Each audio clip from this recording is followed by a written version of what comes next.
চারজন সন্তান কোরআনের হাফেজ, মহিলা তো কবরে গেছে, এর স্বামী কোথায়? মসজিদের ইমাম বলতে আছে হুজুর স্বামী অনেক আগেই মারা গেছে, মারাত্মক অসুস্থ হয়ে দুনিয়ার থেকে বিদায় হয়ে গেল। মহিলাটা বিধবা হয়ে গেছে, ছোট বাচ্চাগুলা একেবারে ছোট, দুইটা ছিল একটু বড়, দুইটাই তখন মাদ্রাসায় পড়ে। আমি আমার চোখ দিয়া দেখছি মহিলাটা ফজরের টাইমে মানুষের দোকানে দোকানে গিয়া কেতলি ভরে ভরে পানি পৌঁছায়া দিত, ওখান থেকে 2-4 টাকা যা পাইতো ওগুলা জমা করে করে হালাল টাকা সন্তানের পিছনে ব্যয় করত। যেই দিন ইন্তেকাল করবে তার 1 সপ্তাহ আগে, কেমন মৃত্যু, পবিত্র জুমার দিন, তাও জুমার নামাজের আগে আগে মরণ। আল্লাহু আকবার। ইমাম সাহেবকে বলা হইল যেভাবে হোক 4টা ছেলেকে খবর দিয়ে বাড়িতে নিয়ে আসে। ওরা তখন চট্টগ্রাম পড়তো, 4টা ছেলেকে খবর দিয়ে বাড়িতে নিয়ে আসলো। আসার পরে দেখতে আছে মা বিছানায় পড়ে আছে, চোখ বন্ধ হয়ে গেছে।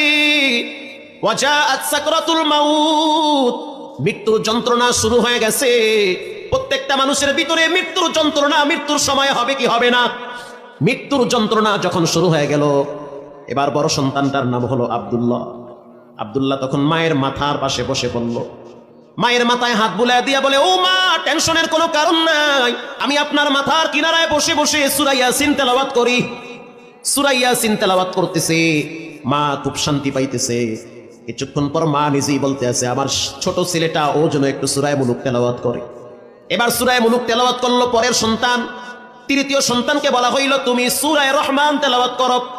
সবাই ছোট বাচ্চাটা মায়ের পায়ের কিনারায় বসে আছে, আর মায়ের পাটা টিপে দিতেছে আর বলতে আছে, আল্লাহ মায়ের আরো কিছুদিন দুনিয়াতে বাঁচায় রাখেন। মা তখন বলতে আছে, সময় নাই, চলে যেতে হবে।